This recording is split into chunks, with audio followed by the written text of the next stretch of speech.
ታሪካችን የሚጀምረው በአሜሪካ ሀገር ውስጥ ሞንታና በሚባል አካባቢ የሚኖረውን ኮልተን የተባለ ሰው እያሳየን ነው። ኮልተን በድሮ ህይወቱ ገና ስሙ ሲነሳ ሰው የሚያስደነግጥና ማንም ፊት ለፊቱ ገጥሞ ሊደፍሮ የማይችል ጨካኝ ነፍሰ ገዳይ ነበር።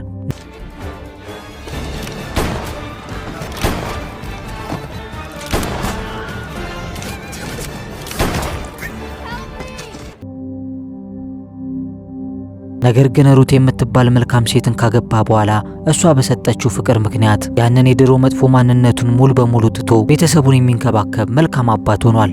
ኮልተን አሁን ከብት እያረባና ሱቅ ከፍቶ ነበር ቤተሰቡን የሚያስተዳድረው። የህይወቱ ትልቁ ዓላማም ብሮክ የምትባለውን የ12 ዓመት ሴት ልጁን በፍቅር ማሳደግ ብቻ ነበር። ከዕለታት ባንዱ ቀንም ኮልተን ልጁ ብሮክን ይዞ ወደ ትምህርት ቤት ሊያደርሳት ይወጣል። ብሮክ ገና የ12 ዓመት ልጅ ብትሆንም ልክ እንደ አባቷ ደፋር፣ ቀዝቃዛና ጠንካራ ባህሪ ያላት ልጅ ናት። ነገር ግን ወደ ትምህርት ቤት እንደደረሱ መምህሯ ስለታመመች ዛሬ ትምህርት እንደሌለ ይነገራቸዋል። ኮልተንም ልጁን ብቻዋን ቤት ውስጥ ከመተው ይልቅ ዕቃዎችን ወደሚሸጥበት የራሱ ሱቅ ይዟት ይሄዳል። በተመሳሳይ ሰዓት ደግሞ ቤት ውስጥ የቀረችው ሚስቱ ሩት የቤት ውስጥ ስራዎችን እየሰራችና ልብስ እያጠበች ነበር። በዚህ ማርኬት እንደመጡ ያልታወቁ 4 አደገኛ ወንበዴዎች በፈረስ ሽምጥ እየጋለቡ መጥተው በድንገት ግቢ ውስጥ ይገባሉ። እነዚህ ወንበዴዎችን የሚመራው ደግሞ ጄምስ የሚባል ጨካኝ ሰው ሲሆን አብረውትም ቡት፣ ማይክና ዮስጣስ የሚባሉ ጓደኞች ነበሩ። ወንበዴዎቹ መጀመሪያ ግቢ ውስጥ ሲገቡ ወደ ሩት ቀርበው በጣም ጨዋ በመምሰል ወደ ከተማዋ የሚወስደውን መንገድ እንድትጠቁማቸው ይጠይቋታል። ነገር ግን ቆየት እያሉ ጸባያቸውን እየቀየሩ መጥተው ሩትን በተለያዩ ቃላት ማስፈራራት ይጀምራሉ። በዚህ ጊዜ ሩት በጣም ትደናገጥና ትልቅ አደጋ ውስጥ እንዳለች ትረዳለች።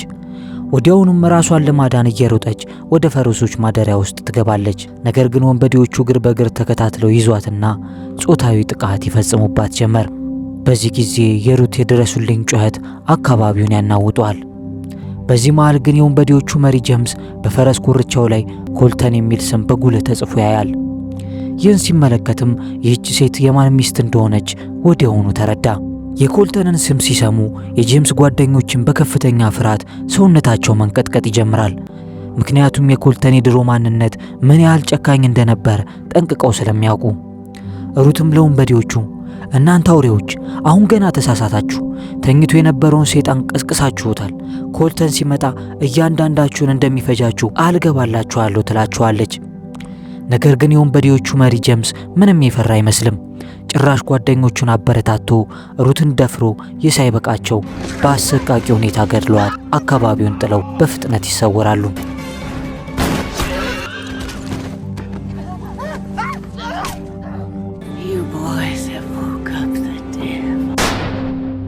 ከዚህ በኋላ ጉዳቸውን ያላወቁት ኮልተንና ልጁ ብሮክ ከሱቅ ስራቸውን አጠናቀው ወደ ቤታቸው ይመጣሉ።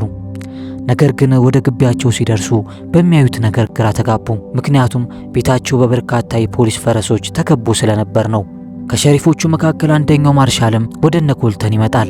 በዚህ ጊዜ ማርሻሉ የቤቱ ባለቤት በአንድ ወቅት እጅግ አደገኛ ገዳይ የነበረው ኮልተን መሆኑን ይረዳና በውስጡም ትልቅ ፍርሃት ያድርበታል። ቢሆንም ግን በከባድ ሐዘን ውስጥ ሆኖ ኮልተን ሚስት ሩት በወንበዴዎቹ እጅ በጭካኔ መገደሏን ያረደዋል።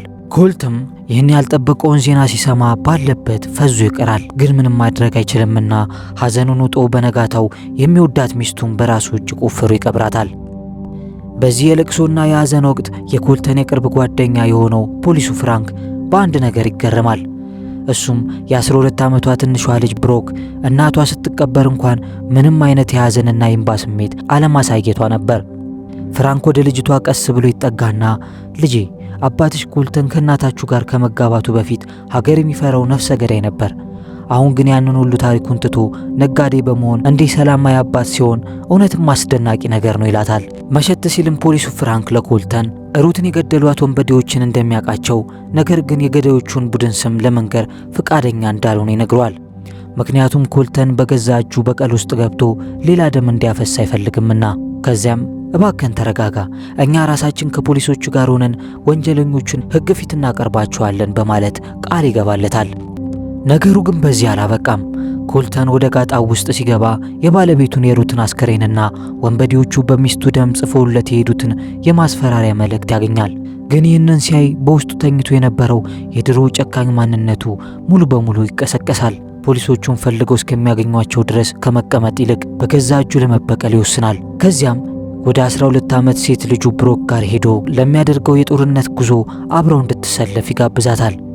ብሮክም የእናቷን ደም ለመመለስ የአባቷን ጥሪ በደስታ ትቀበላለች። ከዚህ በኋላ ግን ያንን ሁሉ መጥፎ የሐዘንና የሰቆቃ ትዝታ ከጭንቅላታቸው ለማጥፋት ሲሉ የሚኖሩበትን ቤትና መጋዘን በሙሉ በእሳት አንድደውት በአዲስ የበቀል ወኔ ጉዟቸውን ይጀምራሉ። በማግስቱ ጠዋት ኮልትና ልጁ ብሮክ የሩትን ደም ለመመለስ የበቀል ጉዟቸውን ቀጥለዋል። ብሮክ የእናቷን ገዳዮች ለመቅጣት በመነሳቷ በውስጧ ደስተኛ ብትሆንም ያደገችበትን ሞቅ ያለ ቤት ግን በእሳት አቃጥሎ ስለነበር ልቧ ክፉኛ አዝኗል። በመንገዳቸውም ላይ እረፍት ለማድረግ በአንድ ጫካ ውስጥ ይቀመጣሉ። በሌላ በኩል ደግሞ ፍራንክና የፖሊሶቹ ቡድን የወንበዴዎቹን ስብስብ እግር በእግር እየተከታተሉ እያሳደዷቸው ነበር። ነገር ግን ወንበዴዎቹ አስቀድመው ተደብቀው ስለነበር በፖሊሶቹ ላይ ያላሰቡት ድንገተኛ ጥቃት ይከፍቱባቸዋል። በዚህ ጊዜ ፖሊሶቹ አንድ በአንድ በጥይት እየተለቀሙ መሬት ላይ መውደቅ ይጀምራሉ።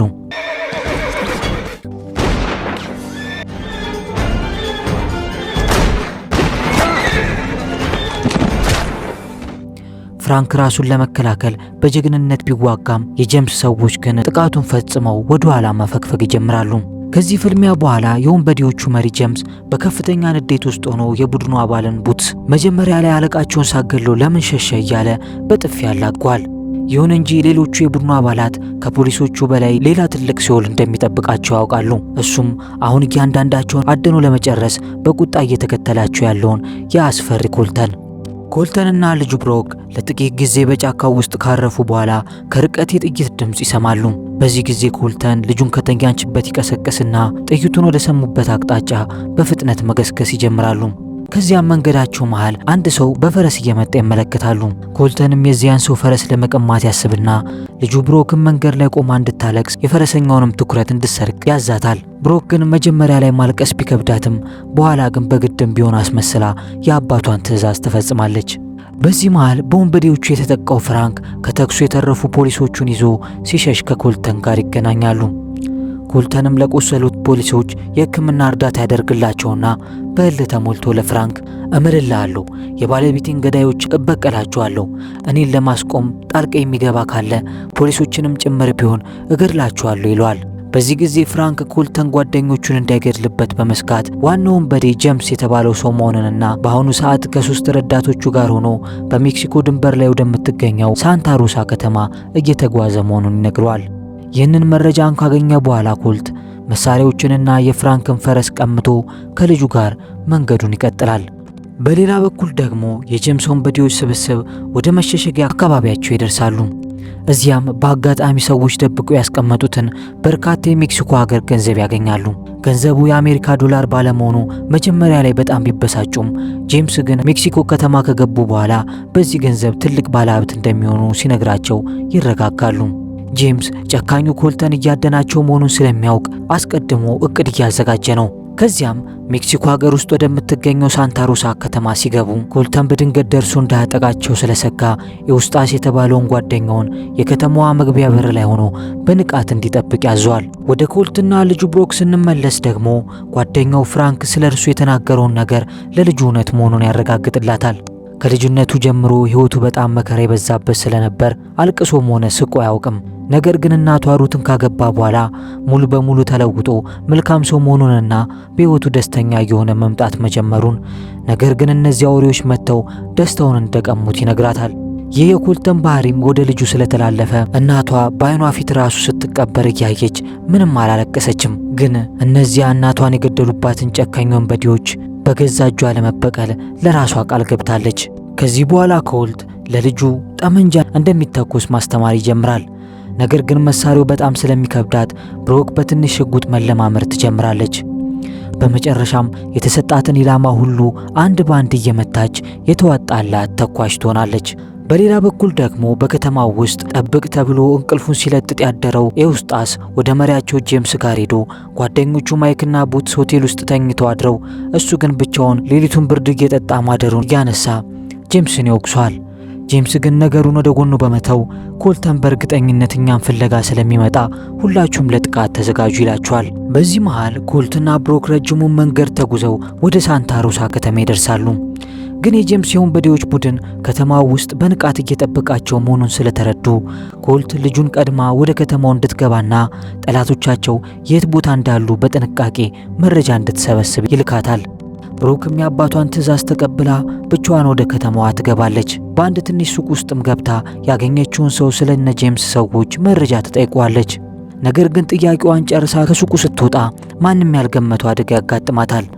ጄምስና ሰዎቹ እዚያ አካባቢ ስለነበሩ የብሩክን ፈረስና ኩርቻውን ሲመለከቱ የኮልት ልጅ መሆኗን አውቀው ወዲያውኑ ያግቷታል። ጄምስም ኮልት ልጁን ለማዳን መምጣቱ ስለማይቀር ሰዎቹን በየመንገዱ ጥበቃ እንዲያደርጉ ያዛቸዋል። ብሮክም በወንበዴዎቹ እጅ ታግታ ባለችበት ወቅት ማንም ያልገመተው አንድ ትልቅና አስደንጋጭ ሚስጥር ይወጣል።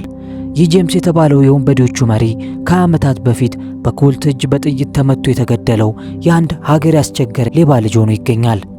ትክክለኛ ስሙም ጂም የሚባል ሲሆን የሰው ላለፉት 20 ዓመታት የአባቱን ደም ለመመለስና ኮልተንን ሙሉ ለሙሉ ለመበቀል ቁርጥ የተነሳ ሰው ነበር። በተመሳሳይ ሰዓት ልጁ ስለቆየችበት በጣም የተጨነቀው ኮልት እሷን ፍለጋ ወደ ከተማዋ ገብቶ በስውር መንቀሳቀስ ይጀምራል። ከተማዋ መግቢያ ላይም ጥበቃ እያደረገ ያለውና ጄምስ ያሰማራው ግዙፍ ወንበዴ ማይክ ኮልተን ወደ ከተማዋ በድብቅ ሲገባ ያየዋል። ወዲያውኑም ሊያጠቃው ቢሞክርም ኮልት ግን ባለው ብቃት ማይክን በቀላሉ አሸንፎት መሬት ላይ ያጋድመዋል።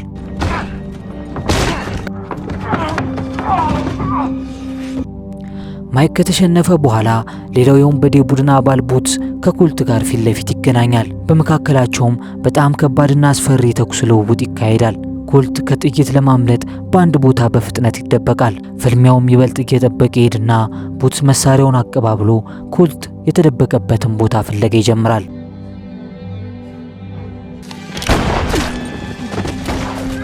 በዚህ መሃል የተኩስ ድምፅ የሰማው አለቃቸው ጄምስ ብሮክን አግቶ ይዞ ኮልት የት እንዳለ መፈለግ ይጀምራል። በመጨረሻም ኮልት በአንድ ትልቅ መጋዘን ውስጥ መደበቁን ይደርስበታል። ኮልት የገዛ ልጁ በጠላት እጅ ተይዛ በጭንቅላቷ ላይም ሽጉጥ ተደግኖባት ሲያይ ከመሸሸጊያው ወጥቶ እጁን ለመስጠት ይገደዳል። ጄምስም ወደ ኮልተን ጠጋ ይልና ከ20 ዓመታት በፊት ኮልት የገደለውን የአባቱን የሞት ድምፅና ያንን ስቃይ እንዲያስታውስ ይነግሯል። እናቴ አንተን እንዳገለኝ ስለፈራች ያንተን ስም ልትነግረኝ ፈቃደኛ አልነበረችም። እኔ ግን ጀግና ነኝ፣ ፈልጌ ያገኘው እያለ በምጸት መናገር ይጀምራል። ታዲያ በዚህ ውጥረት ሰዓት ኮልት ወደ ልጁ እየተመለከተ በረጅሙ ይተነፍስና ልጄ ሁሌም እወድሻለሁ ብሎ ከማፊያዎቹ ልጁን ለማስጣል ከፍተኛ የተኩስ ልውውጥ ያነሳል። ነገር ግን እጅግ በሚያሳዝን ሁኔታ ኮልት በጄምስ ጥይት ደረቱ ላይ በጽኑ ይቆስላል። ብሩክ I love you። ጄምስም የ20 ዓመት የበቀል እቅዱ በመሳካቱና የአባቱን ደም በመመለሱ በከፍተኛ ደስታ ይሞላል። ይሁን እንጂ ኮልት ተደስቶ ሳይጨርስ የብሮክ ሽጉጥ ግንባሩ ላይ አርፋ ታሰናብተዋለች። በዚህ አሳዛኝ ሁኔታም ኮልት ልጁ ብቻዋን ጥሏት በጀግንነት ሲሰዋ ያቺ እስከዛሬ እንኳን እናቷ ስትሞት ቅንጣት ታህል እንባ ያላወጣችው ልጅ አሁን ግን የደረሰባትን ከባድ ሐዘን መቋቋም አልቻለችምና በከፍተኛ ጩኸት ማልቀስ ጀምራለች። ከተኩሱ ማብቃት በኋላ ፍራንክና በሕይወት የተረፉት ፖሊሶች በፍጥነት ከተማው ውስጥ ይደርሳሉ። ፍራንክ መጀመሪያ ላይ ኮልት ተው ሲለው አልሰማ ብሎ በገዛ እጁ ሄዶ ስለሞተ በጣም ተናዶበት አስከሬኑን እንዲሁ ሜዳ ላይ ጥሎት ለመሄድ ያስባል። ነገር ግን ይህን ሁሉ ከባድ ነገር ያደረገው ለፍትህ ሳይሆን ለሚስቱና ለልጁ ካለው እውነተኛ ፍቅር የተነሳ መሆኑን ሲረዳ ልቡ ተነክቶ የጀግናውን አስከሬን በክብር እንዲቀበር ያደርጋል። ከቀብሩ በኋላም ፍራንክ ወደ ብሮክ ጠጋ ብሎ አባቷ ጥሎላት የሄደውን ሱቁን እያስተዳደረች ሕይወቷን መቀጠል እንዳለባት ይነግራታል። በተጨማሪም በጄምስ ቦርሳ ውስጥ የተገኘውን በርካታ የሜክሲኮ ገንዘብ ሰጥቷት ከዚህ በኋላ ብቸኛ እንደማትሆን ይነግራታል። ብሮክም በዚያ በተሰጣት ገንዘብና በአባቷ ንግድ ወደፊት ያላትን ብሩህ ተስፋ እያሰበች አዲሱን ሕይወቷን ለመጀመር ስትዘጋጅ ታሪካችን ይጠናቀቃል። የኔም ቤተሰቦች ቪዲዮን ከወደዳችሁት ላይክ፣ ሐሳባችሁን ኮሜንት ላይ እንዲሁም ሁሌም አብረን እንድንሆን ሰብስክራይብ በማድረግ ቤተሰብ እንሆን። በሌላ ቪዲዮ እስከምንገናኝ ድረስ ይመቻችሁ። ኢትዮ ፊልምስ ከዮጊ ጋር ነው። እነዚህን የመሳሰሉ ምርጥ ፊልሞችን ወደ እናንተ ለማቅረብ ፊልሙን ከማየት ጀምሮ የትረካ ጽሑፍ ጽፎ ኤዲት አድርጎ ወደ እናንተ ለማድረስ የቀናት ጊዜያትን ይፈጅብናል። እናንተ ግን ላይክ እና ሰብስክራይብ ለማድረግ ሐሳባችሁንም ኮሜንት ላይ ለመጻፍ ሰከንዶች ብቻ ነው የሚፈጅባችሁ። የምንሰራቸው ስራዎች ከተመቿችሁ ላይክ፣ ሼር፣ ሰብስክራይብ በማድረግ ሁሌም አብረን እንሆን። ስለተመለከቱን ከልብ እናመሰግናለን።